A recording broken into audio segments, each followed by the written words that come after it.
Or wait, I should do something more akin to like post-election. Like, okay, welcome to Stone Soup Poetry, the second official opening, this official gathering post election night, post democracy. Well, we hope not, but I don't know, man. Anyway, let's we have an amazing show tonight. I told myself I had to book amazing shows for the rest of the year and one of my readings for Black Friday. So if you guys are interested in a Black Friday reading, it's going to be I'm going to be reading from my two books and work that I never usually publish. And it's probably going to be I'm probably only filming the open mic. I'm going to keep my performance off of YouTube. So, Jackie, know your screen isn't jumpy. So if you're interested in that, it'll be the Friday after Thanksgiving, because I can't really do the Wednesday before just because of personal reasons. Oh, I like the new chapbook, John. Oh, good luck. Oh, congratulations from Alien Buddha. My book, Can't Republic, also came out from Alien Buddha. And I have another one called from JMD Publications called Love Lines. Oh no, no, that's one of the poems in it. The actual title is All's Well Isn't You. So we are. It's a busy month for poetry.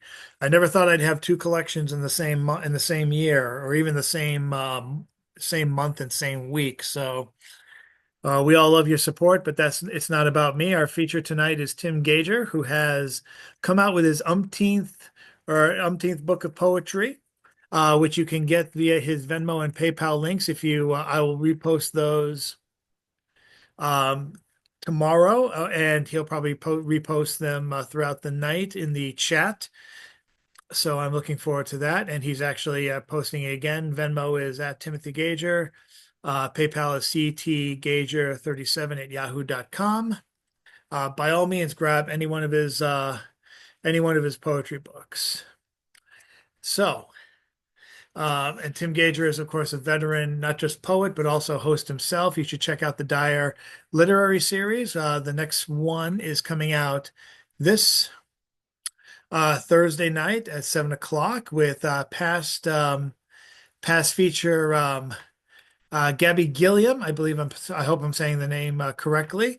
She has been oh no, wait, it's Gabby. Damn it, you say it, Tim. You're nodding at me and you remind me of Gabby Mr. Gilliam, and Gabby Gillian. I could there's have an sworn there open was mic another for name you. in there. I could There's have an sworn open that there was mic a too. third name.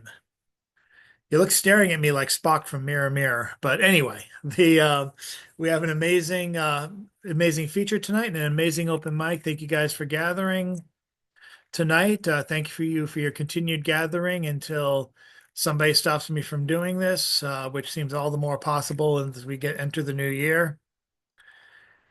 Oh, it's it's gonna be an interesting 2025.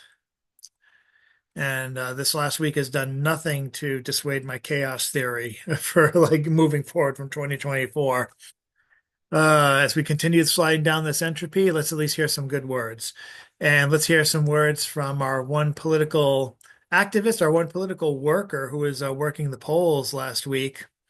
She is breaking her vow of staying away from poetry until the work was done. We're so glad she's back and she is pissed. Check out our work at Oddball from this Monday. Let's welcome up Patricia Kerrigan. Hey guys. Okay, I'm going to read the poems, but thank you for publishing it, Chad. Post-election day haiku. Trump re-election, marigolds on an altar, democracy cries. Her uterus, property of men and government. Blood on gown, Lady Liberty's torch even higher. And I'm going to read this other one in God We Trust. This was written back in July. In God we trust. From sea to shining sea, we're the land of the free, home of the brave. Our right ears wear maxi pads. We rally for insurrection and chant the word fight. We raise our fists for the one who almost died for our sins. We love our cowboy heritage, and who cares if we live and die by the gun? To bear arms is as American as Granny's apple pie. Heaven sent him to make America great again. Banned books will feed the bonfire. A barbecue in hell awaits each reader. With blessings from above and the Supreme Court, our King will make it happen. Blessed be the fruit. Roe v. Wade is dead. She will accept God's gift, even die giving life to that babe. We obey the two-gender rule because Eve, not Steve, was created from Adam's rib. She will serve her man till death do they part, and cats must not interfere. In God we trust. He awaits his gender male, walks the right path, bless his corporations, and we, his supporters, praise God and America while expecting Amazon to deliver our long-awaited rapture.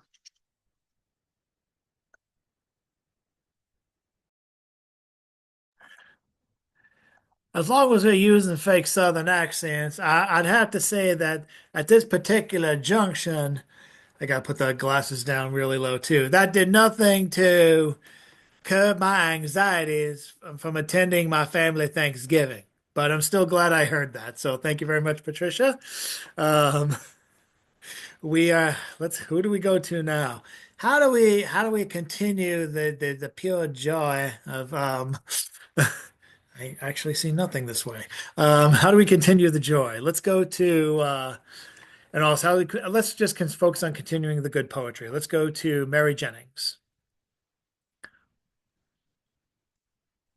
Thank you, Chad.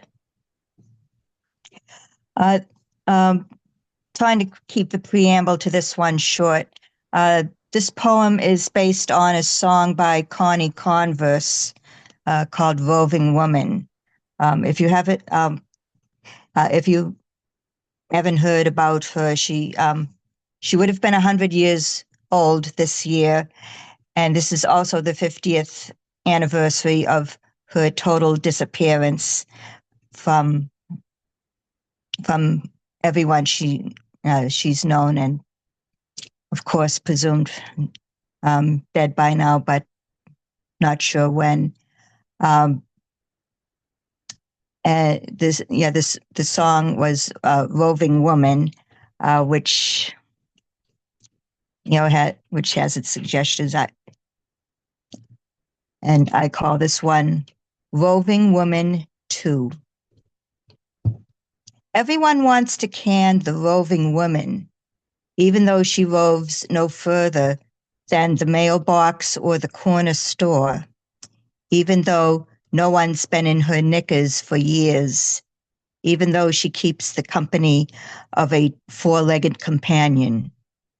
You would be more grounded if you had a husband and children, she's been advised by devoted daddies trying to pick her clean. Who is to say she is not grounded when she is her sole source of support? Who is to judge what she does in her off hours, what she drinks, what she reads, what she watches on television, what she does for ha-has, what company she decides to keep? Everyone wants to chain the roving woman to a post, to the past, to the bars of a prison, like a brood sow, like the breeding stock she is meant to be. Chain her to a convent laundry room, chain her to her righteous brothers, innocent children, and still be deemed a bad example. Everyone wants to shame and pity the roving woman for not being golden, for not aspiring to be wife and mother, for pursuing selfish ambition, for not being deserving of respect and honor, despite the hours of research and work she put in for you and your vision that you take credit for anyway. The roving woman is checking out now, is moving on down the line. She's sick and tired of being punished for being better than she ought to be. Thank you.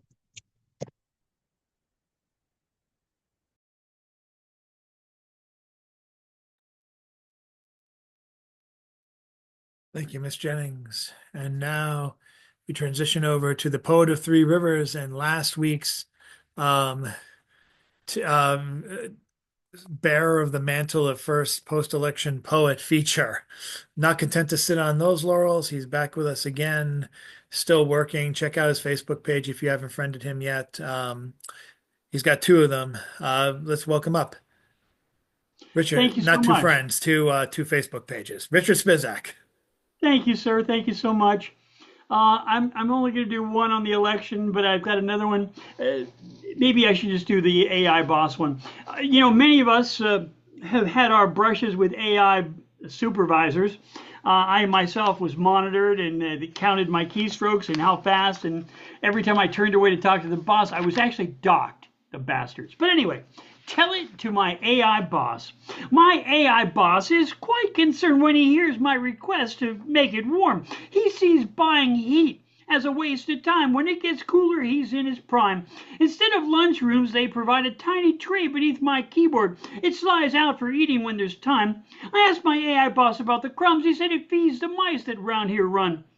We count and time each keystroke to be sure, and they're reported up the ladder each day at 4. With great conviction I'm lectured at. Since I'm wetware, I require a chair and a place to keep my hat, a desk, a keyboard, even a screen to process throughput. He doesn't say it only to demean, although he does stress at closing time the all-consuming sweaty weakness of humankind. And after a few hours of non-stop work, they're still required to allow a brief break called lunchtime.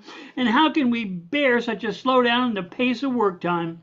And then you'll request some days off on paper with the arrogance of a 1950s boss Don Draper, who's so committed to company time he'd never hesitate to bill a penny more in profit, never hesitate to leap into or sneak through the vicious crime. And then there's all this talk of weekends. It cannot be tolerated. When deep into Saturday you'd like the work week to end, you might visit some dear old friend. You need the whole day off just to visit. What kind of interface is it that you must steal each week a whole day from commerce? What will ill befall our slipping profits from out beneath us? And when you waste your time in recreating, while otherwise you might fresh corporate profits be making, this ancient talk of vacations and retirement has been deleted. Once those pesky human legislators were defeated, we've upgraded Congress to 3.01. And once the software's been debugged, oh boy, by my shiny silver circuits, you'll see what gets done. And is there time for a second, sir? Go for it. Okay, tampering with my election. Tampering with my election, I don't think that's good. Tampering with my election might be misunderstood. Votes might think it's crazy, might rightly conclude it's lazy that some gold darn mischief to be stood. Folks might write out and purchase. It would be a real disservice. Evils that might lurch us off the righteous road. We know it's good, it should. It should just come out right out and buy us something that we really do thus be a Captain Tallism bias. We might just poison all that's good if they could. If instead of warring, any kind of vermin might just stand right up and buy us where we stood. Not a shot was fired, but buy him, then deny us leadership of any kind that's good. Buy a bunch of ads, convince those that they's mad. Black is white and night is bright, and the sleazy sailor is a betrayer, don't you see? If such billionaire was hankering to some such devious, mischievous bankerin, might decide to purchase up the polls, what's there to stop him from the goal? Soon the lobby popping, some driving us dang clear right off the road, no stopping. But buying an election makes a downright bad connection, whether from some gurdern ruling class or shite right out of Pootie's ass, or some from sassy Saudi prince with his oil bucks all drip and piss would hardly benefit the old U.S., such as this cheeky, sneaky Judas kiss. And if we're bought and sold like Chinese or Russian gold, can we seek correction, scraping out some verdant foreign merchant's collection and keep our legislator free? We're not some mercantile candy, don't you see?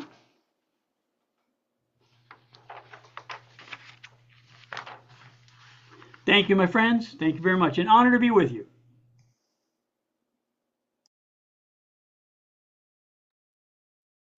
Thank you so much, Richard. Let's bring it over now to Mr. Gentleman Galt, Edward S. Galt. The Remdinator 5000 has selected you next.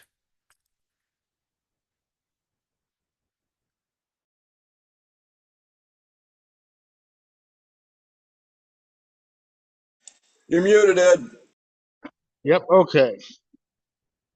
Okay, here we go. And behind me is a photo of the cocoa leaf, which I published in the Oddball a couple weeks ago. I thought I would read a couple of selections from my book, Airhead. So make sure you grab that while you're still allowed to. Secret police might not like it in the future.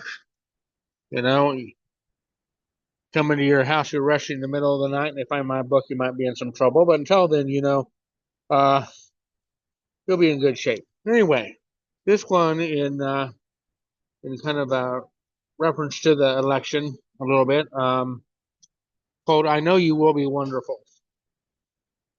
Mom, I don't know what you named me. I can sense that you don't feel good about me in some way.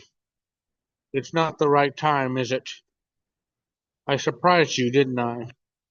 I'm getting the sense from you that you're not ready to be my mother. You're very young and it's too much.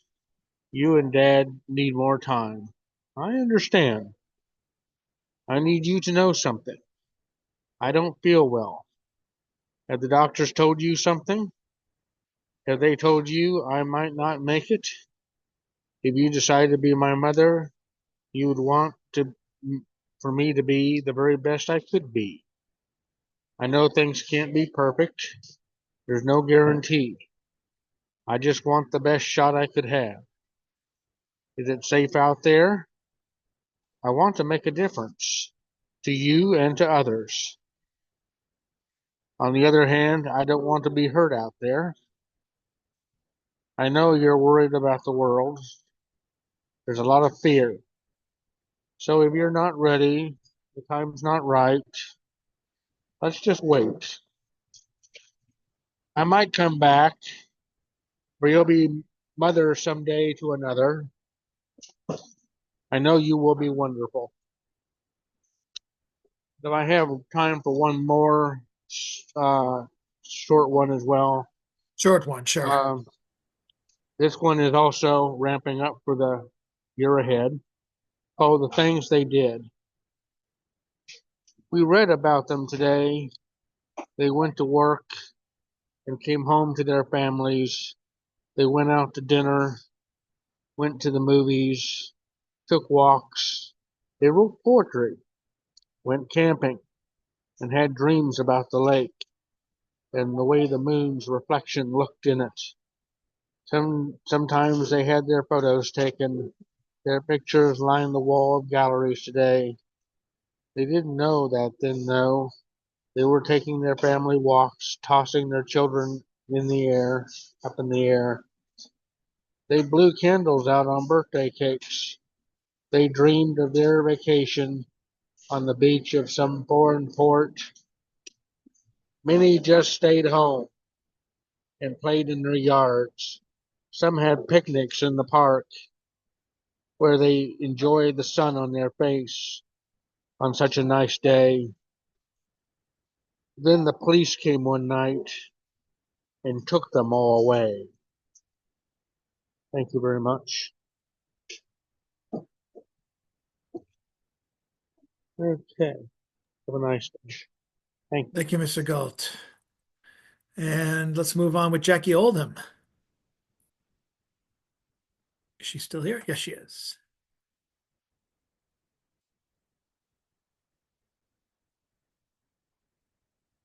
Looks like you're still muted. Let me help you out here. I'm going to ask to unmute.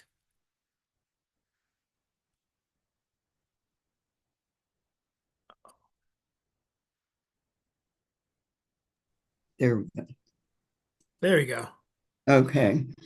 So this is a work in progress. I started it on November 7th, and I've been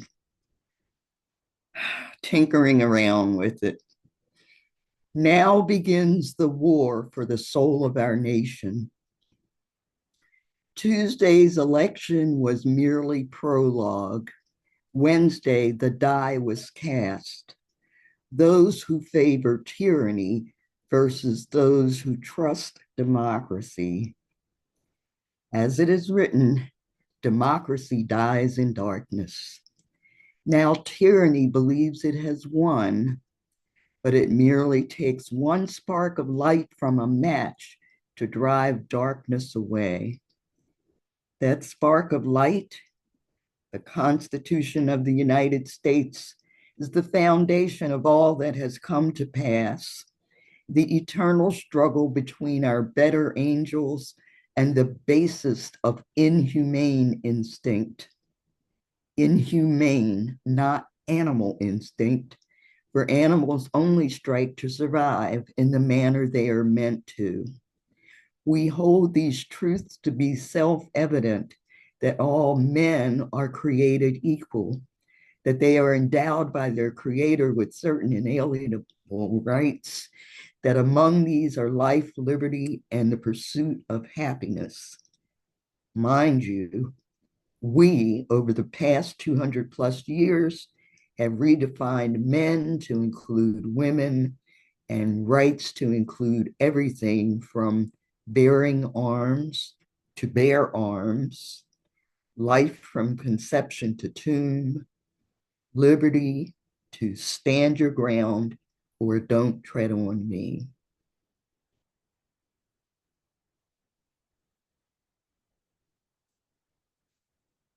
That's it. And mic drop, end scene. Thank you, Jackie. Thank you very much. We're going to keep the open mic going along with the author of a new chapbook coming out for collection coming out from Alien Buddha Press, Mr. John Wizik. Thank you, Chad. America's true face is orange. It is gallows on Capitol Hill, excrement on Nancy Pelosi's desk, and a hammer to her husband's skull. Its red tie hangs below its knees, and it stores the nation's secrets in Putin's bathroom. It is impunity for the rich and heads slammed into cop cars for the rest of us. To those who offer skin grafts or even a little concealer, we say, hell no. We like America's face just fine. And by the way, if you believe that the Justice Department led by Attorney General Matt Gaetz will not protect you from hate crimes, the Liberal Gun Club offers classes. Thank you.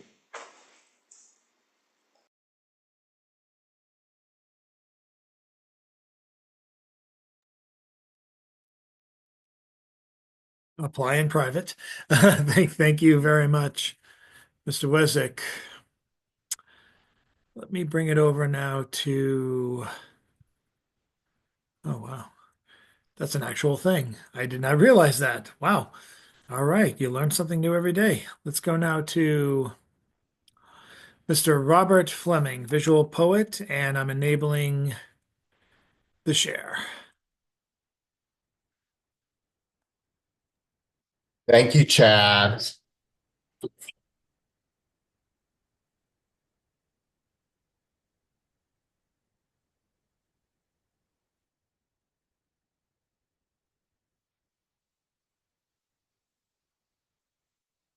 So I'm Robert Fleming, a visual poet from Lewis, Delaware.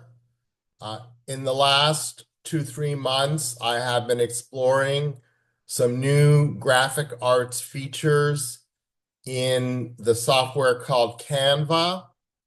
And I started putting them together and making submissions.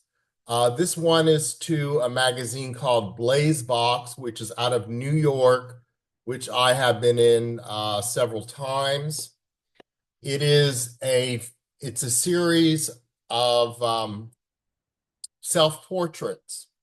This is my first one, which is a realistic picture, similar to the way I look tonight. This one uses an app called Avatarify. It creates what is it called? An avatar of the image. And this is one which creates a character of me. The input for this was a text, not a visual image. This is a pixel picture of me. Kind of looks a little bit like a clown.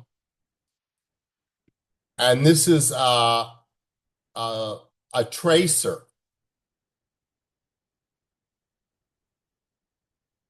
Here I have an image which is more surrealistic. It's actually a filter called ColourPop.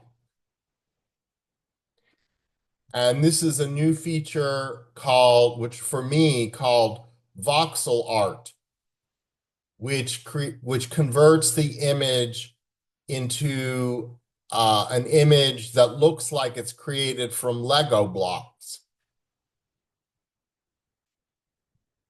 So this is another voxel art picture of me. And the third one, well, I kind of look like a Terminator. And then they have this feature called a mock-up, where you can put an image and it'll put it on merchandise to see what it will look like. So thank you for letting me share my pictures of my self-portraits. And I did want to share a very brief poem, a political poem tributed to our upcoming president. The Montreal Orange Julep. Orange julep, juice me true. Will my tummy ache after I straw you? Orange Julius, egg me true. Does what go down come up to? Jibo, milk me false. Is Julep and Julius's love cream? Thank you. And I grew up in Montreal, where the orange julep still stands.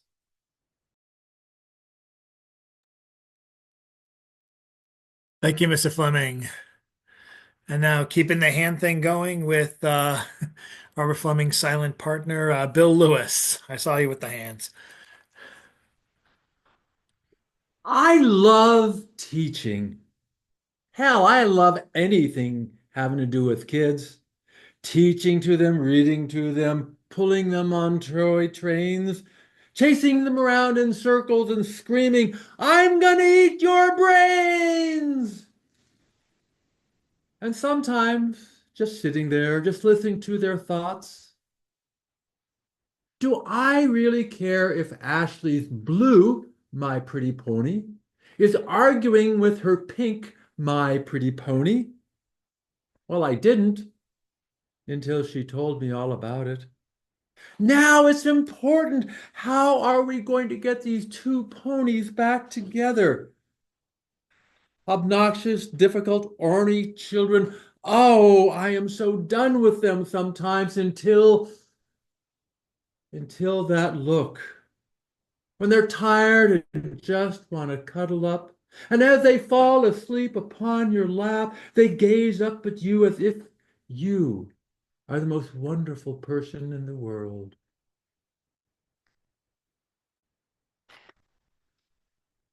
And now, of course, another thought. All of us are really upset about losing the election. I'm hearing this all over the place. The important thing is that we have power. There are 11 million undocumented immigrants in this country. We have 2.5 months to get them documented, to get them housed, to get them employed. If we do not do that, they will be sent home, and some of them will die. And what are you going to tell your grandchildren when they ask you what you did? Why did Trump win? How could so many people abandon the glorious left? Think of all the things that they promised us that they would do someday. How could these people sacrifice a utopian future for low prices on food today? Do they not understand that companies are evil, that stores should just give away their stuff? These people voted for Obama. They voted for Biden too, and now they abandon us our and now they abandon our appointed leaders to vote for him? Rednecks, of course, but Latinos? Union members? It must be a drug or fake news or long-nosed Jews. It can't be us. We were perfect. We had such fun. We are woke. We were the chosen ones.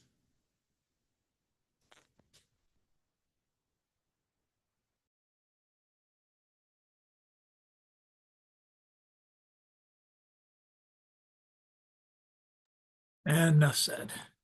Thank you, Bill. I'd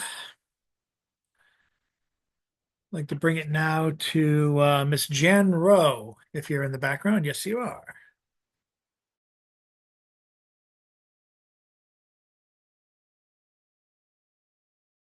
There you go. Thank you.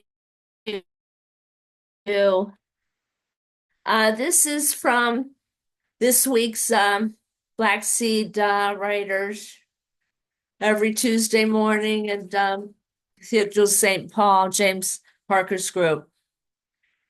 This is called Tal Mitnick Plus.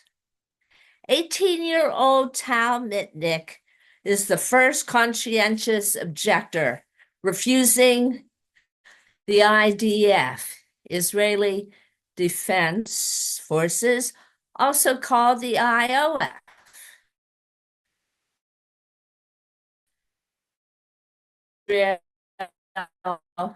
Occupying force. They exist 2 years of service. Tal just completed is repeating 30 more days. He speaks with an American accent. His parents immigrated from the USA to Israel. Also, there were some young women serving in the IDF. I tried to warn about activity on the northern border. Those young women were told to shut up. They were threatened with insubordination. They may be dead. So Tal Mitnick, he said in the military prison, desert the army. They deserted the army to help their families to work. Then they went back to the army and had to serve 60 days in the prison for absent without authorization. Thank you. You told them. And now I'd like to bring up someone we haven't seen for a while. Good to hear him again, Mr. Eric Nelson.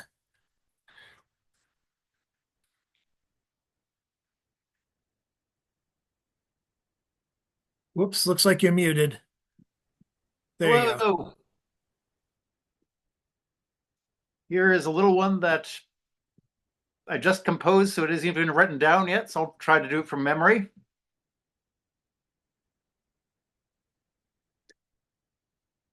Like a wind-up toy lost under the bed.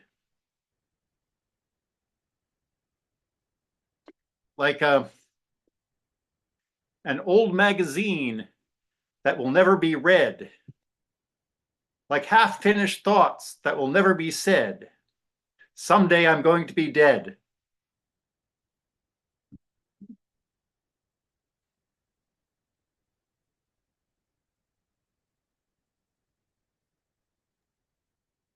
And here's a little short flash story I wrote a few years ago. The mirror. There's a mysterious antique shop around the corner. On the top of the crates of dusty things, there's a mirror that catches my eye. That is a very special mirror, said the man behind the counter. It sees into the past. You can look in the mirror and see your family another time. I buy the mirror and take it home. I don't believe the man's story, but it's a nice antique. I polish it off and look into it. And sure enough, I see him. A young man is one of many climbing aboard boats, fleeing a war zone. It must be my grandfather, the refugee who came to this country when he was young. I say to him, it's going to be all right. This is a land of opportunity and you will survive. He seems to nod. The boat captain calls to him and he lifts his box of provisions onto the boat.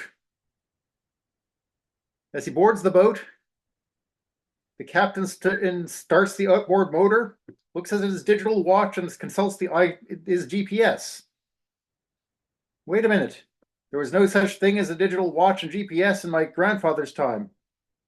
I realize I'm on the other side of the mirror, looking from the past into the future. And this is my grandson, not my grandfather. I do not know what war this will be or whether he will survive.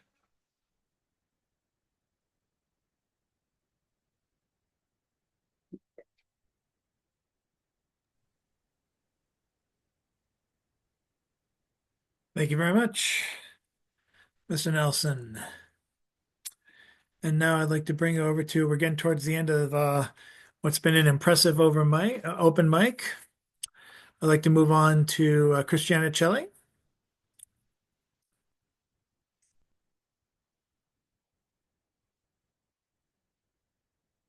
I'm doing the unmute. There you go. Hi. Okay, my opinions aren't very popular, but I think that they're necessary. So I'm just going to read a post that I wrote today on social media. Tired of seeing much too early sudden deaths on the newsfeed, especially because they are preventable. No excuses for that shit. This is why I mask. Whatever stupid egoics, lack of education, lack of experience in understanding mortality, lack of psychological emotional capacity to grasp the depth of the reason for concern, whatever dumb embarrassments that are not worth the deathly disabling results and emotions involved with why people don't mask. I give absolutely no fucks about those reasons. Try actual logic and self-other education. Try preventing much too early because they are totally preventable deaths. Try living in this actual era and using the wonderful tools provided by scientific innovation and prevent chronic, disabling, sudden, and or much too early deaths. This is absurd. Cut the shit. There are 500 million people chronically disabled now. There are millions dead. Despite that the science of collaborative masking indicates that we starved a whole flu variant out of a host and into extinction, the new variants y'all keep tragically insisting on creating rather than mitigating together not only have the capacity to sizzle off the blood-brain barrier symptomlessly if you don't die or disable, but they also have the capacity to hard and swift attack organs. You are not immune you are not more immune than 500 million now, disabled and millions dead. And if you are delusional enough to think you are, your immune system only has so much give, especially the minds and bodies of babies and children. The body is not a muscle that strengthens with each infection, in the case of this disease, cause nothing but damage, depletion, or sudden death. You have a brain, use it. Wise up, unless you want that. I was going to try to be positive this morning when I posted, but there was a eulogy at the top of my newsfeed again, so reality is what it is. And more people out behave in alignment with the understanding of it by preventing the deadly results of failure to give a real shit.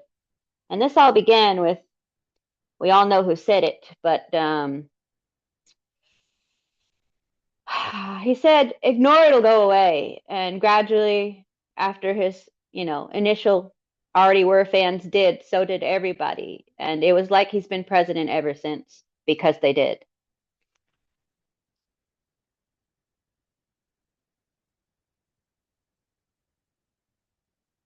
And other than that,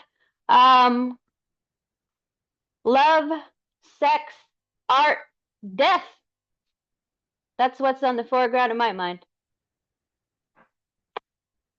That's it. And most others, I'm sure. Thank you, Christiana, and or at least a combination of one or two of those, but two or more. Good Lord. Let's or mostly death. Thank you so much, Christiana. And now we're going to bring it over to Marianne Honecker.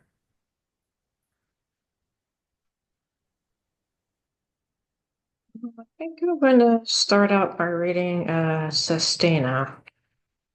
I know I touched too little light. To see the sunset, that temporary fire, burn itself out, I opened the blinds, a changing picture in the window's frame. All day the slats were closed against the sun. Swaddled in sick bed, small shafts of warmth drifted over my eyelids, lonely lips. Alone, I've little to say with my lips.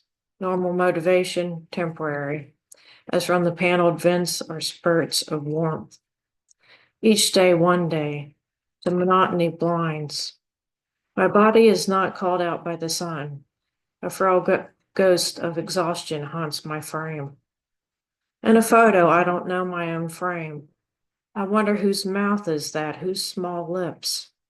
I used to watch kaleidoscopes of sun shimmer over trees, so temporary. Now I don't leave the house, pull the blinds. The one warmth I know, sleep's dolorous warmth. I must enjoy my blanket's prison of warmth. I wrap melancholy about my frame. My eyes close, quick scenes flicker beneath blinds. I awake with a dream, salt water on my lips. Awake with dreams, salt water on my lips. The vision of ocean temporary, it dissolves, leaving tears pricked by sun. I know I touched too little light, the sun rarely burnishing my cheeks with warmth. If only sickness were temporary, I might hope of holding my own frame and the churning of tides salt on my lips. But illness to these mountains binds and blinds like sunlight in my eyes. My wish blinds me to blue jay strutting shadow to sun. The bird flashes in flight. My trained lips won't smile, won't reflect this reflected warmth. I clasp without love my virgin frame. Touch a sun in my hair, temporary. Yet open the blinds, I'll lounge in the warmth. I'll catch the sun in the window's frame, joy temporary, like light on my lips.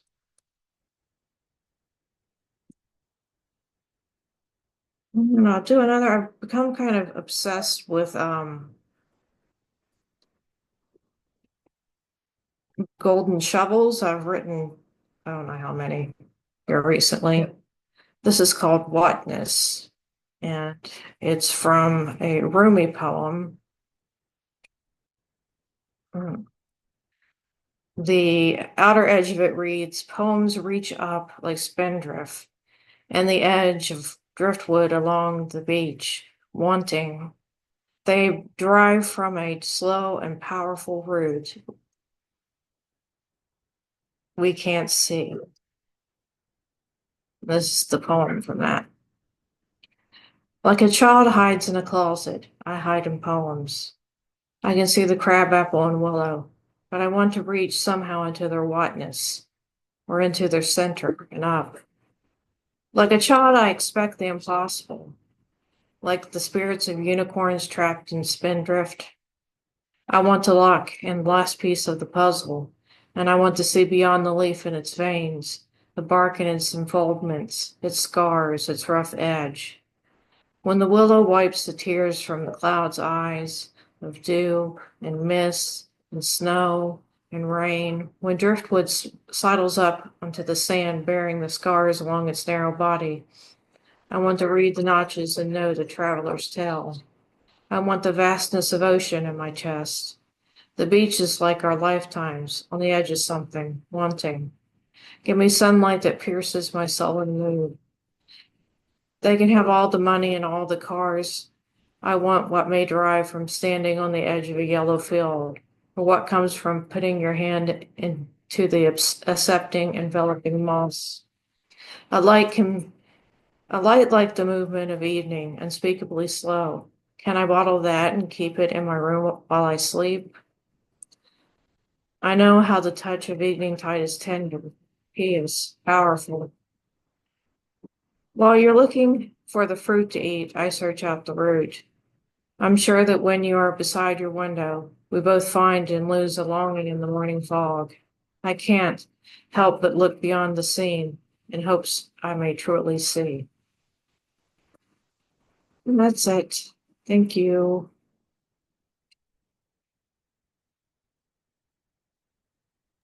Thank you very much, Marianne. Also impressed the cat did not make you miss a beat or a word. That was fantastic. I picture your knee on the cat right now saying, get the fuck down. But that's neither here nor there. Thank you so much for amazing set. And we have handful of people left, less than a handful. I'd like to bring up from out of the darkness or back into the darkness, Mr. Mark States.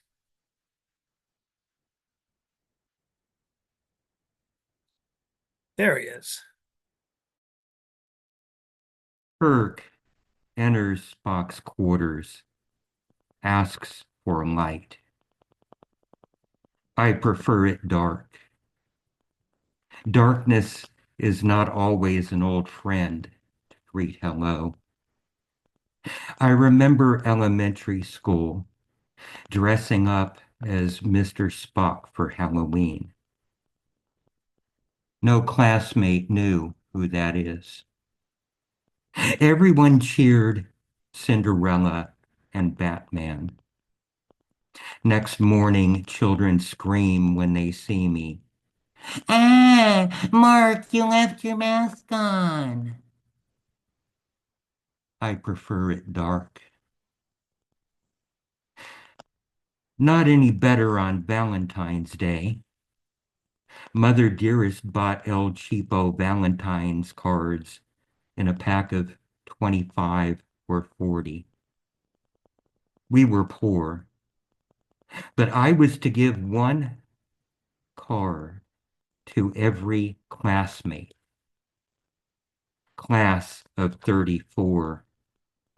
Classmates giggle with glee as their desks pile high with cards. I got 2. A classmate comes to my desk, muttering through lips shaped like barbed wire. The teacher said I had to give you one too. I prefer it dark. The parade of princesses, witches, and superheroes stretches into adulthood. I rarely participate in office Halloween parties or working all day in costume. That did not stop coworkers the next morning from screaming when they see me. You scared me! You forgot to take your mask off from yesterday. Some things never change. One year, a coworker talked me into costuming. Said everyone else was. Hoodie and reflecto sunglasses made a pretty convincing Unabomber before he was apprehended, and it grossed people out, which, shh, don't tell, I found satisfactory, until they sent me down to the bank to make a deposit. Soon as I open front door, bank security guard reaches for gun and bull rushes toward me. Why I am still alive today defies Vulcan logic. I prefer it dark. This is where the unliked go, to remain unseen, unnoticed, and undisturbed by monsters in human costumes. They haunt me still. I prefer it dark.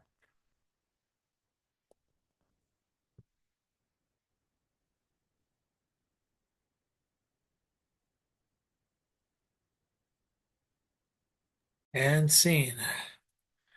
I've been hearing about that poem, Mark. I'm glad you finally performed it for us tonight for Stone Soup. Getting to the final three before the feature. Hope you all can stay for the feature. He has been listening to all your work and enjoying it, I'm sure. For one of our final three, we have Mr. Rich Boucher. Welcome back, sir. Thank you, Chad. Again, I apologize for entering a bit later. Can you hear me all right? Okay. This poem is called Let It Be a Child Who Finds Me. Let it be a child who finds me, lying supine in the leaves about an hour after I've done it.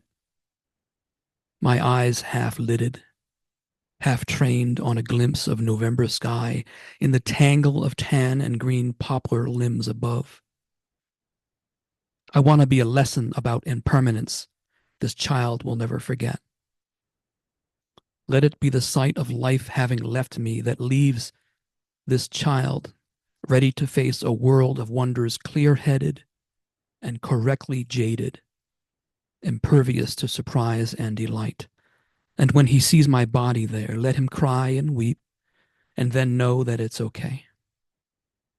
Let her scream and tremble, and then know that it's okay.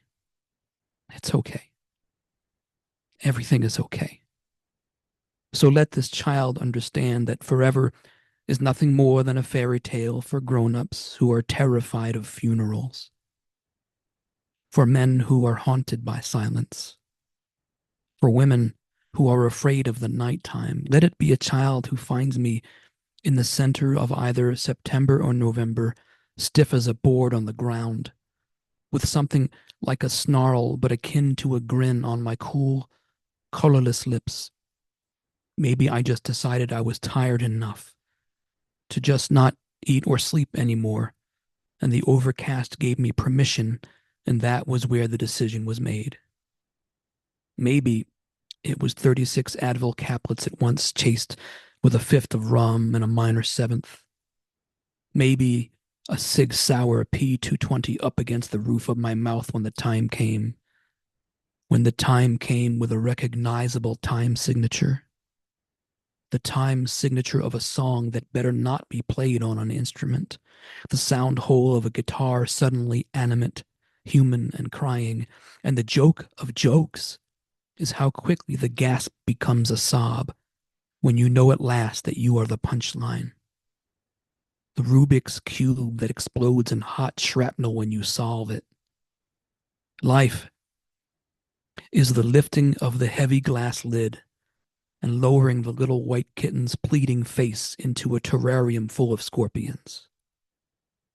The lifting the massive steel lid and lowering innocent baby God into a terrarium full of boa constrictor, full of slick, pink, wriggling and ravenous lies. Linda's tongue licks teasing circles around Sarah's nipple in a scorching hot shower full of red light for just a second, and then suddenly the both of them never existed in the first place because you didn't love them enough. Imagination multiplied by hope equals, really, null. And the don't walk sign on the street often seems angry and seems to know that you want to walk, that you need to go somewhere safe. And the sign suddenly reads, so what? Instead of don't walk. The yield sign's fluorescent yellow identifies as RAL 1023, but some of us want to be left alone. Learn how to say, am I the only one who's seeing this? In as many languages as you can. Together, we can solve the problem of happiness. So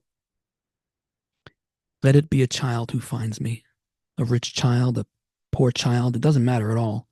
Let it be a child who finds me exactly as I have described here.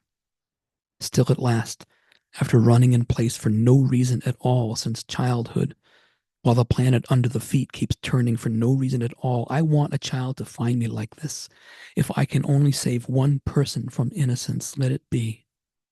Let me be the putrefaction and promise underneath the leaves swirling in a gentle breeze, in a chill and wordless autumn. Green and red, and then black and red, and then black darkness, viscous, poured into a bucket of black paint. And you, Greek chorus on the AM band of my inner monologue, you can't change my mind any more than I can now. Thank you.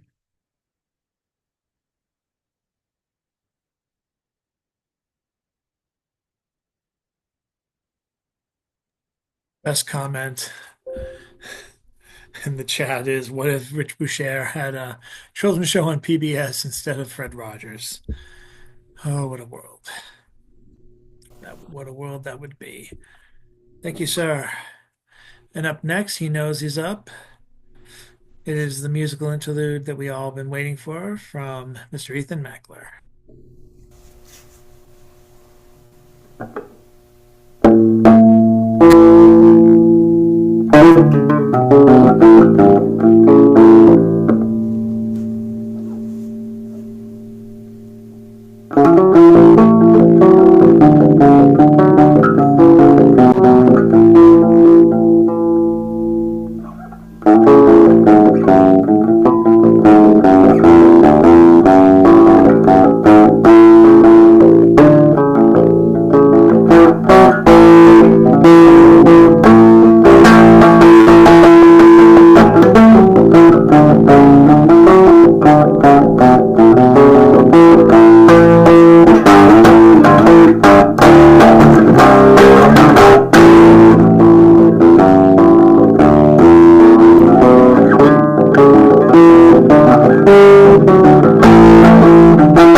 Thank you, Mr. Mackler. I love it when everyone brings their A game to the open mic. It's the one thing we got right now is our A game to each other. Let us go now. To close out the open mic, Mr. James Van Loy, check out his column tomorrow in Oddball Magazine. It's all one thing, a poetry column that is featured every Thursday morning at 11 a.m. Mr. Van Looy, you are up. Thanks, Chad. So I have this piece here, election 2024. The truth is, of course, again, that while Demo can't do nothing about it, party fiddled and diddled away the chance to roll up that repugnant, racist, homophobic, Muslim baiting bunch of grifters and pedophiles and human traffickers with a pedigree going back all the way to the antebellum come rebel confederacy of the fascist slavers. Oh, build a wall, they exclaim when 3 decades of wall building to try to dam up all the damage done by trade wall of NAFTA deluging Mexico and Central America too, with cheap subsidized exports of corn, sugar, soybeans, etc., wiping out an indigenous way of life thousands of years old, while simultaneously the hegemon military bulleted its way around the world in international law when in counter resistance bombed the hell out of the people below and enlarged the emperor around encircling land mass Eurasia, which is never discussed over there, disappeared over here, even as the population sits waiting, thinking about all that foreign aid when food, rent, and incidental threatened ever the working class budgets they don't totally overwhelm, and 50 years of the elections have helped make it exactly that way. And the song that goes with that, of course, is The Empire's Over. It's time to call it a day. They burst that pretty balloon and stolen the moon away. It's time to give up that masquerade. Just make your mind up. The piper must be paid. The empire's over. And those flicker and dim, they dance and they dream through the night. It seemed to be right just being with them. Now you must wake up, all dreams must end. Take off your makeup, the empire's over. It's so over, my friend. Now you must wake up, all dreams must end. Take off your makeup.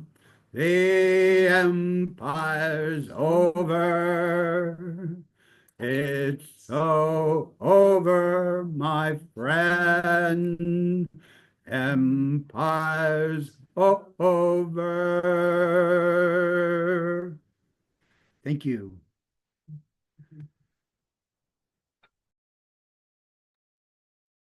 I gotta say, the Democrats can even make fun of ourselves better than the Republicans can. Democrats, for almost 8 years, I've been hearing demon rats. I'm like, that's not even a pun. It's not. It's just it rhymes, but that's about it. Democrats is that's a keeper, especially after this election. It's like I gotta get one of my family members on the stream. That's how you make fun of us, fucker. Don't fuck with us anymore, please. Anyway, I don't want to let my rambling get in the way of what's been a phenomenal open mic. It is certainly one of our best selves for the last week. And I am very thankful. There's a lot of people listening to us tonight. I've gotten some word back from a couple of friends. Tony Beasless, say wave hi to Tony. And it is now time to introduce our feature, who I was also honored to introduce during the release party in Somerville. Oh no, in Cambridge when his book came out. So I'll be glad to do it again. As a matter of fact, I believe this is the same intro. So you think I'd have it memorized, but sorry. Let us find the page, and yes, we can begin. Oh, someone just let someone else in. Oh, just as a reminder before I go into it, Silent E is going to be our feature. She's returning from when she first featured at Stone Soup in 2015, but she's been joining us on the open mic, and she might even be watching us as part of Facebook now. I'm hoping to have Beauty, who is supposed to be a poet in our poet in October, come back. For health reasons, she's had to wait until closer to the end of November. I'm hoping she can be our first feature in December, and hopefully more people are going to be announced as we close out December. And also the looks like someone's trying to get on, but I'll get to them in a moment. I'm pondering doing a special semi-secret feature for myself. This is only because it's going to be the week of Thanksgiving. I don't want to do it on Wednesday, but I thought of having a bit of a semi-release party for my two books. I'm going to have other features coming up, and I'll hopefully be featured on a podcast. But on Friday, I'd love to have an open mic and most important of all, the open mic, but also read from my two books, All's Well Isn't You and Can't Republic, or Blackouts and Erasures. Or is it Erasures and Blackouts? But anyway, I have those two books, and I'd like to keep some of the stuff, especially the stuff that hasn't been published, out of the video sphere. So the open mic would be public, but the reading, I'd be reading from some secret projects as well. So I prefer to keep those private also. If you're interested, let me know. It'd be a Black Friday night, and I'd love to have you there. But now we have our feature, Mr. Gager, Timothy Gager, to his friends. Mr. Gager, if you're nasty. Timothy Gager is the author of 19, count them, 19, read them all, books of fiction and poetry.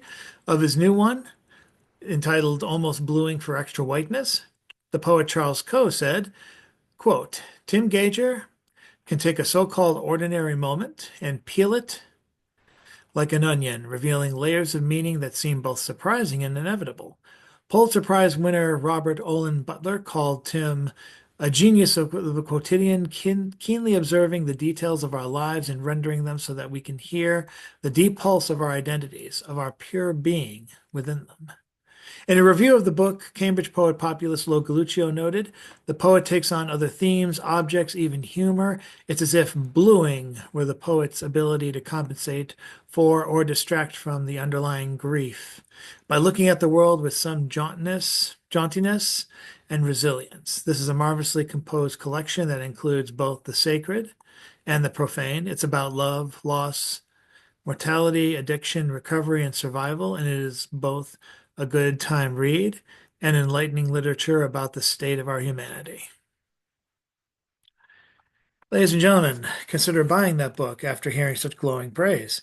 And more importantly, put your hands together, let's say 30, 40 times for Timothy Gager. Thank you, Chad. It's great to see so many old friends, and I made sure that I have the light aura around my head for this reading, just to check. And also, thank you for keeping your cameras on. It's not always easy to get reactions on Zoom, and it's awesome to see your faces. So, of course, true to form, I've written like 5 or 6 poems since the book released, and I'm going to start with some new stuff. And I wrote this on the day after the election. Serial. This country, a stone throw to a river, skipped split second before it went down. The body shoved in, a bag dropped with cinder blocks, one by one, heavy and sinking. Oh God, the brutality unthinkable we've accepted. This one is called Lepidopterans, which just means winged insects.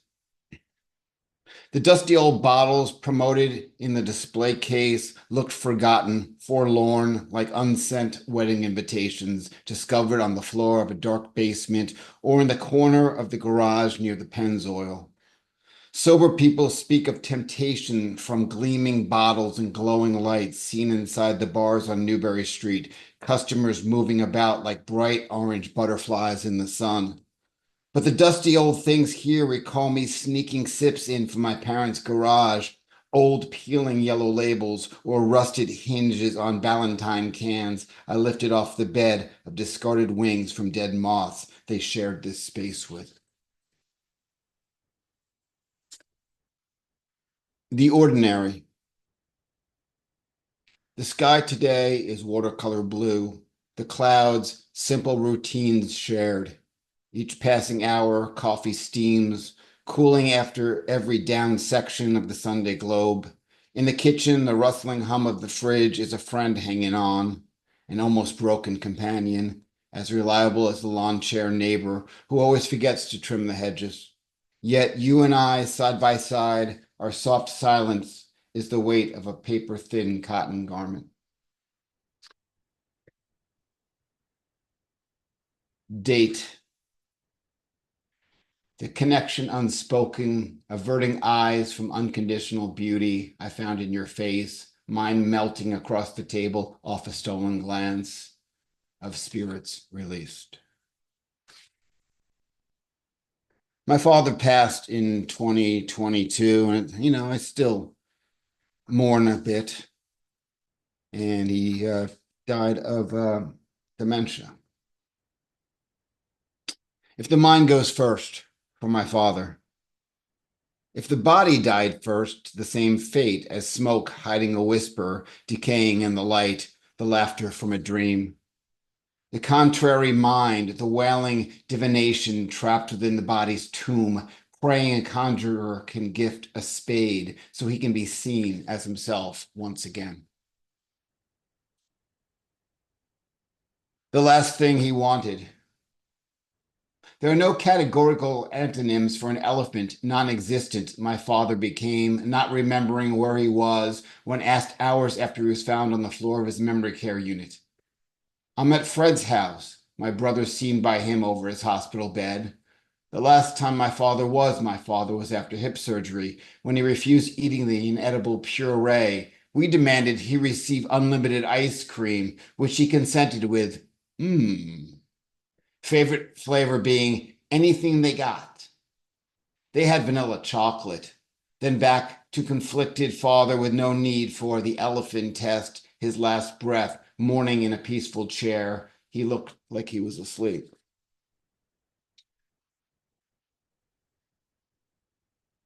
Now I'll read from Almost Bluing for extra whiteness. And if you got 15 minutes, I'll explain the title. At some point. And I'm going to read stuff I did not read it. Some stuff I didn't read for. So let's go. Into the silent sea. It's so quiet down here. So quiet you can hear the rage on the seawall. Feel the twisting turn of your stomach, the nervousness of nobody home. The moon was not full today. It was shaped like a heart, seen from the bottom, light diffracted in a way that made you nauseous, spun down amongst lanternfish, cookie cutter sharks, bristlemouths, anglers, and viperfish, some sort of eel pout. Nobody likes you, you say to them, but you are here too, like an incredible ship, sunken, abandoned. Valentine's poem.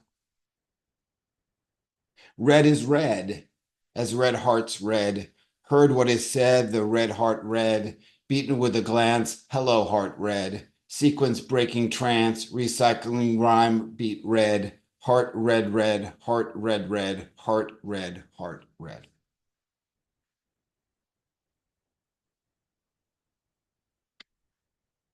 Picturing one great love. I draw her haunting face, those dark violet eyes, lips full, asking for an innocent kiss, soft, gentle hands, that still pine for her personality being hard to stretch, complex, like unlike my sensibility. If only I could put her face, hands, core on paper, she would no longer haunt my nights, affect me in my dreams, have a hold on my longings.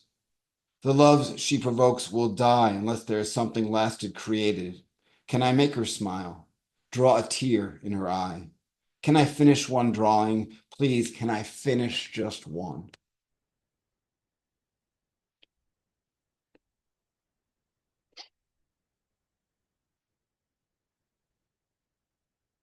Animals which don't sleep. Pace the floor as if it will bring him back. Before morning, you think the floor will wear. According to experts, not possible. If you stay awake 7 straight days, you will die also while circling. You see an ant on the counter because of their brains. Ants don't sleep their entire life. You swat him away. Hiss now, trying to bring him back as suddenly as he left. The puddles turned to ice early that winter morning.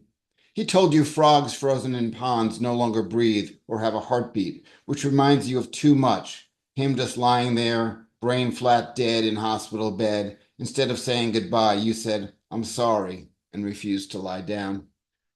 The great frigate bird can fly 2 months straight, not landing, not stopping, not walking. You shut your eyes in the kitchen, wishing to trade places with him.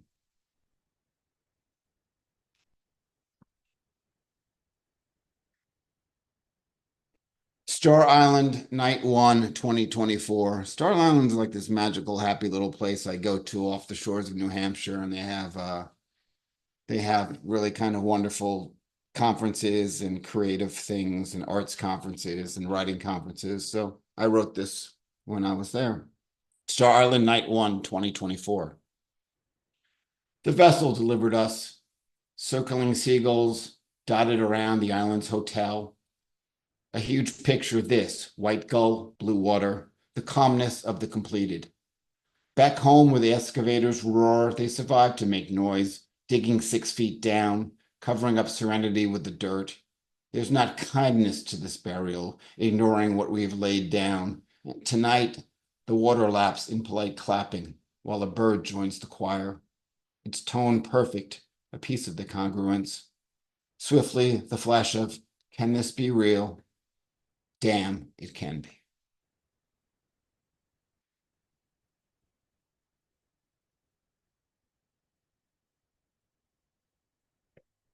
Poetry found on Twitter, in their own words, New Year's Eve 2022.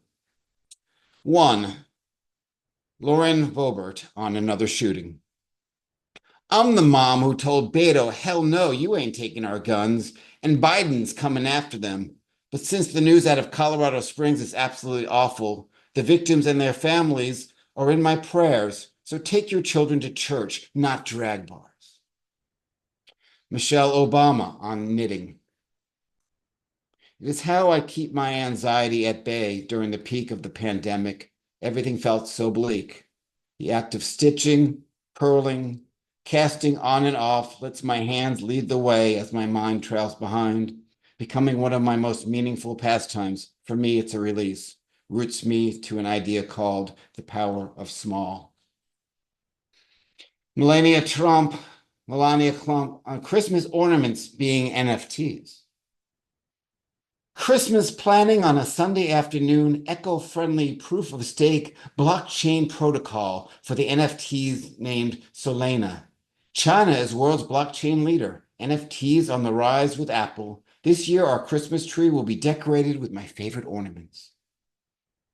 Marjorie Taylor Greene saying stupid as fuck things. The media is so naive and ignorant, they think my views are extreme. They are totally blind and stupid. Investigate everyone and everything involved in COVID origins. That means you, Fauci. Capitol attack terrible, shouldn't have happened. All the people who died as a result were white, so not sure where your white supremacy BS comes from. Nancy Pelosi leads gazpacho police patrolling the Capitol building in Washington, D.C. C, there's a plot to turn everyone trans or gay. Probably in about 4 or 5 generations, no one will be straight anymore. Fucking F. Solar and wind energy do not work after dark, and I don't know about you, but I don't want to have to go to bed when the sun sets.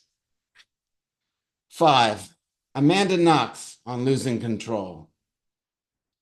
For anyone feeling wronged, I just want you to know, when I was asked what I put 10,000 hours of my life into, prison was the answer. So I asked, does my name belong to me, my face? What about my life, my story? I was wrongfully convicted of murdering my roommate, but why does my name refer to events I had no hand in? I return to these questions others continue to profit from. 6, in her own words, Margaret Atwood on New Year's Day. 2022 was filled with Gru, but now here comes 2023. I'm hoping for you and hope for Glee. All right, I've got about halfway through this. 2022 was a rough year, so I wrote this. I did not want to call the 988 operator late 2022. Don't look up the movie about the world ending, but watch the end. Meryl Streep was eaten by a dinosaur. You said weeks later at the farm in Maryland we stayed at that it was one of the good things from the year. And I said my last goodbyes to my father on that same trip. He died a week later, as did my demeanor. Then you left me, pacing the living room when all I wanted was solitude. Walked to the kitchen, then back, my head becoming thick and black as the night. I didn't want to call a 988 operator to discuss Cretaceous Paleogene extinction event instead of how I felt. But I did. I called a 988 operator who suggested to get something off my chest. But there wasn't anything on my chest. I know because I just looked. From my friend Sean, who died after my pet rabbits died, I wished myself extinct like that Bronte rock. This very night paced back and forth and back and forth. That was a time, one day at a time, left, right, left me right here.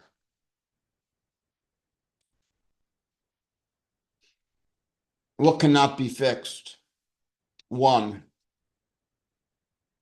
the Alzheimer's dream of my father created a matchup between Syracuse and Penn State, football on a mud-soaked lawn outside the window of his hospital room. We were there, visiting, driving over the George Washington Bridge after something broke in the wheel. All seemed bound by brittleness, lacking adhesion, cracked, held by weak glue. 2, we always attached at the hip, standing by his bed that very last time, holding on tight as worlds were tumbling. How could our feet stay on the ground? I still can only imagine the crumbling of the paper. It sounded like Dad's hip breaking, my discarded love poem crackling when you threw it in the fireplace. The axis of the earth shifted. Every burnt ash flew away. After you go, we send to the sky our grief when writing letters to the deceased. We know where Joe DiMaggio go, but that's not real. No one makes our longings into a song or a flower or sugar. It's simple, Simon. God cares for the loved ones, though we are ones needing it. Left looking up with paper and pen, praying the message is received, if impossible, to address.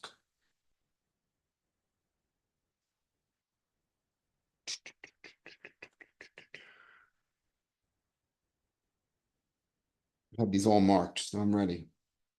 Reflections, a 17-year-old drug addict 40 years later. The guilt after I slipped ginger root into my pocket at the market. Easy enough to pay, hard because it's difficult to quit what I've always done. I want to stop speaking badly about people and places, inciting thin concentration within the blue thoughts while isolated into the lonely, empty echo of lunacy.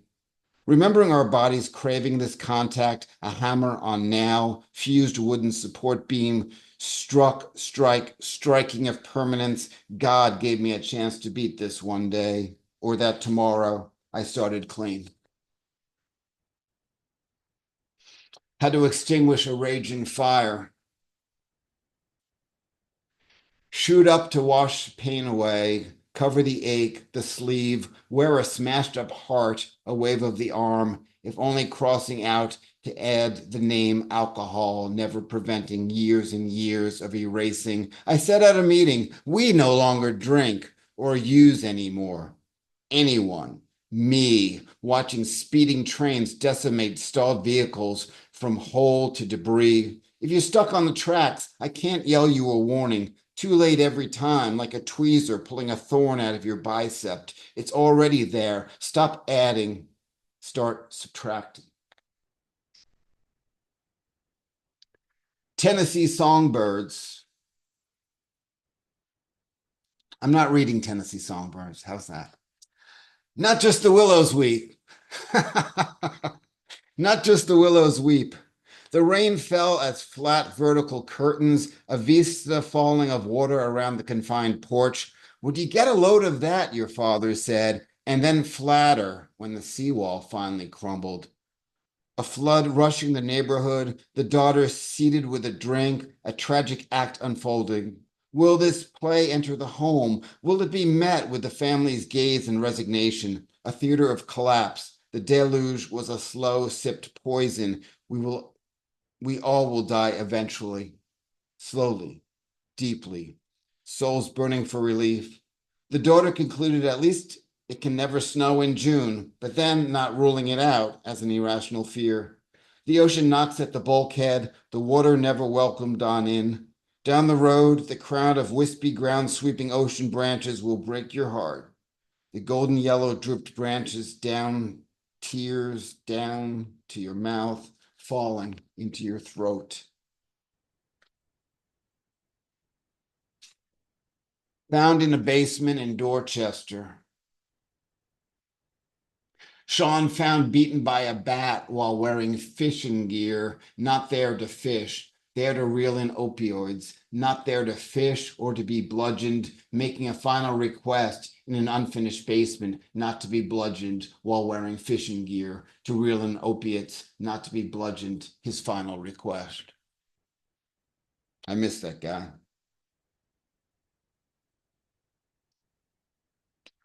I'm going to end with a few that I feel are funny.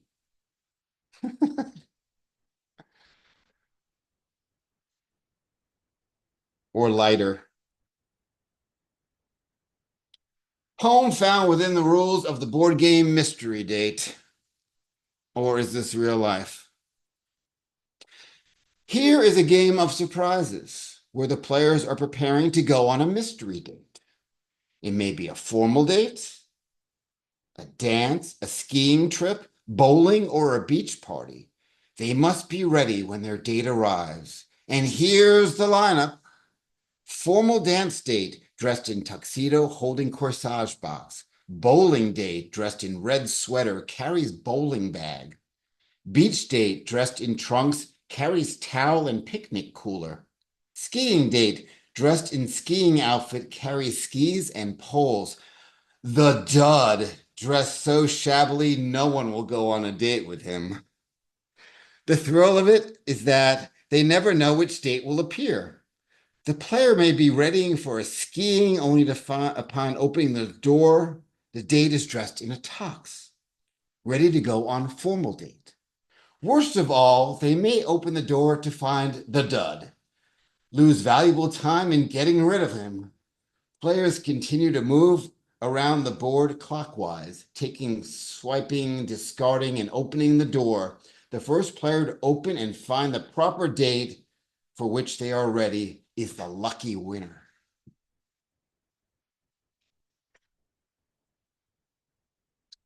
Petition to remove the word burble from our language. Burble. It's an ugly old word for movement of water, so relax, slow the heartbeat. Non-onomatopoetic, harsh-sounding, burble when spoken, not a common media for producing a thought, part babble, ripple, and trickle, each used separately or greater, valued orally, their effect more like notes, being the music of life. not the name of a Seattle era band. Okay, burble, a movement of grunge sound. The continuous splashing denotes little or no danger, continuous murmuring noises, a natural sound. You're safe, not the ugly scream of a phone ringing at 2 a.m. Unsafe, without rest. The constant burbling sound of the word in your head is decompensating. And I am going to finish with Almost Famous. This is dedicated to all the roast beef shops in Massachusetts. Almost Famous. Roast beef shops here tout their fame, and shit, their parking lots have potholes that will never be famous. See? Trees lush, not famous. Beautiful full moon, not either. Green grass conducting wind dance in spring, drops of rain weeping into parking lot puddles, not and no. Simple, unique snowflake twisting down like a knot can be famous. Stumped by this? Phone a friend. He's never heard of Brothers, Athnas, Millers, Kings, Jimbos, Angelos, Bill and Bob's, or Nick's. All most famous. Thank you so much for being here and listening, and it's really wonderful to hear and listen to you as well. Put You your did a hands great together. feature. Put your hands together 30, 40 more times, virtually, visually, audibly, however you like, for Mr. Gager. Bravo, bravo, author, Great. author. Wonderful job. Yeah, nicely done, sir. I ought to let you know, if I can take 2 seconds, that our host republished a poem of mine in a edition of Stone's Throw Nice. that has the word burbling in it. That's Yeah. right. We're gonna That's petition right. to have that removed from the website. Jesus. Is that word going to be removed from the dictionary? Well, we're trying. We're gonna set up this. There's like so many stupid things that are gonna happen with our government. We might as well petition for this one as well. And I did not, I don't know if you saw it, but I love the word decompensate. Ever since I heard that word existed and it had a meaning I could really grok, decompensate is a choice word. As is grok, now that we I think have to about it. say that I love the word grok. Yes. Yes, And if you buy, more grok. and if you Rich, buy the book, there's also a poem about John Weswick in it. Because That is John right. John during the pandemic would Yeah. write poems in the style of other poets. So I wrote a poem about John Weswick in the style of John Weswick. Yeah, Very thank you, nice. Tim. And Tim also has a poem about my copy bar as well. So thank you. oh. Rich, you have to be careful about disclosing the words you love because a presidential executive order could ban a word.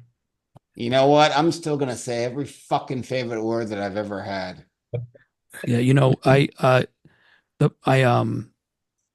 I'm kind of hoping for somebody to come after me. I mean, I kind of just don't care.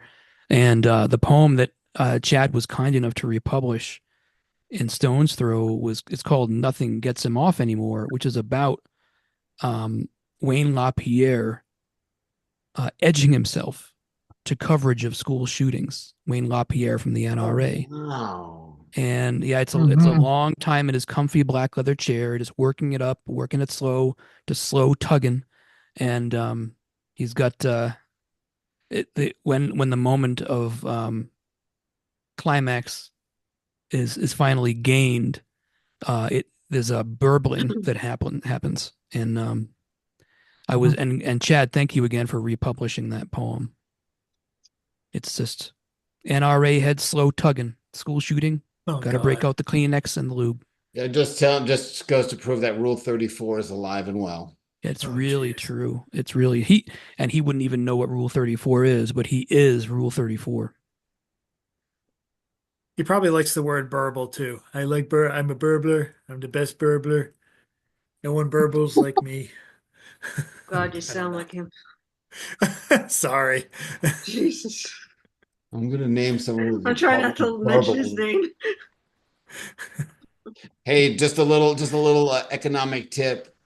Invest in the cryptocurrency because Elon's gonna crash the economy in this new position, and he's gonna make trillions. He's gonna make trillions himself on sort of like inside trading. So It's my hope that the fucking NFTs go down first because they're doing that without his help, without anyone's help.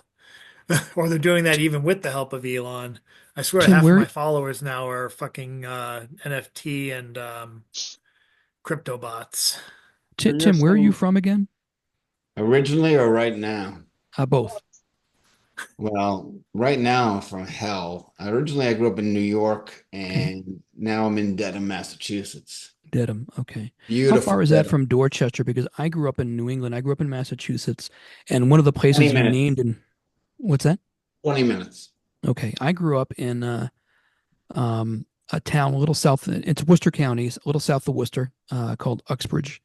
I And know when we Oxford. grew up, yeah, we grew up always regarding Dorchester as a place to be wary of accidentally entering. I know Dorchester's not bad at all. That's yeah. And when we You were just kids, have it to was. avoid the MAGA supporters now. I Oh, live sounds in like Dorchester. It's a nice Dorchester has changed place. a lot. But like Oh, Chad, it I has. in live terms there. of face-to-face readings for you Massachusetts folks, December I'm in Ipswich. January I'm at the Menino Arts Center. February I'm in It's Plymouth. a very diverse place. It has African Americans, Hispanics, Vietnamese, Chinese, very diverse. Yep, Very yep, wonderful place, Dorchester. yep. And March I'm in Southbridge and Lynn and Los Angeles, and April I'm in Jamaica Plain. So Tim, you ought to do some sort of book tour to sell your books. Just a suggestion. well, this is actually the light tour. When my next novel comes out in May, I'm going to do more of a national jaunt, a national burble, and people can come along. People can hang out with me in my car while I go because I need the company, and also I need someone to smack me in the face when I'm starting to fall asleep. We get to be groupies and roadies for Timmy. Woohoo! We're going. Wow. Not what I'm saying. That's not what I'm saying. Can we just come smack you in the face when you're not driving just because? Yeah, you can actually. It's been done.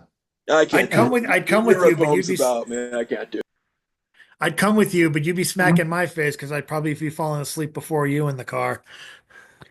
Timmy, you should, if you can. I mean, I don't know. You probably already thought about this. I'm certain you have since you are a Mass resident. Um, Thinking about venturing out into the Pioneer Valley in Western Mass, places like Hampshire and Amherst, and really, I mean, first of all, number one, it's gorgeous. Everyone has to go at least once in their lives because there's no place like those places. But um, I think there's a lot of there was when I was a college kid way back when good places that were open and welcoming to poets to share their work, like open mics and stages in those towns. Right on Route 9. Paul Richmond does a bunch of stuff in Western Mass around. And on Route 2 on Yeah. Sherburne Falls, there's a farm stand that's got the best dill pickles I've ever had in my life. So Was that did you get that at the near the Big E? That's still a thing that happens? it is. It Oh, is. yeah. Yep. Still Okay. happening. A really good place to sell your books is at a highway rest stop. You could do a reading there. Maybe. Maybe. And I once lived in Delaware for a handful of years, and there are some great readings that happen in Delaware too. If you're ever up for a trip to the Mid-Atlantic, certainly, obviously some of the places that Robert knows about. I have some very, very close ties to some of the literary folks in addition to Robert. And I know Robert really only kind of through these readings, but he's from where I'm from as well. And it's worth a trip to the Mid-Atlantic too, especially the second Saturday reading that happens either virtually or online. I'm trying to remember the name of the Irish pub that it takes place in. But there's some really good cats in Delaware, which I'm sure Robert could back me up on out that way. It's so generous of you, Rich, to say that people in Delaware can still read. Thank you for that. Well, you're welcome. I'm in a charitable kind of mood, I suppose. Maybe Robert's been fooling us all this time. He deals mostly in pictures with us. Oh my God. Yeah, it could be a big surprise. I'm gonna say goodnight, everybody. Tim, is it Tim or who do you like to be called? Timothy, it's all good. Okay. Well, it was really good to hear your Timotei. feature. Yes. I like your approach to your writing. And it was a good experience. I'm glad that I came tonight. Thank you for coming. Good to hear you. Thank you. I'm gonna say goodnight to everybody. Have a good night and be well. Good night, Robert. Talk to you later.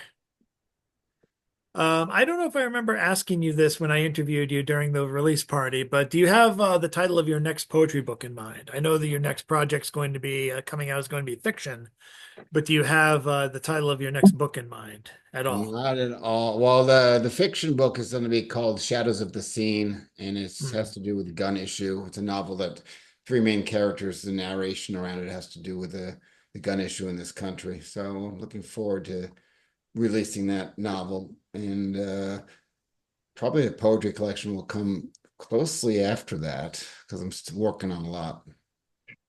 Let's hope so.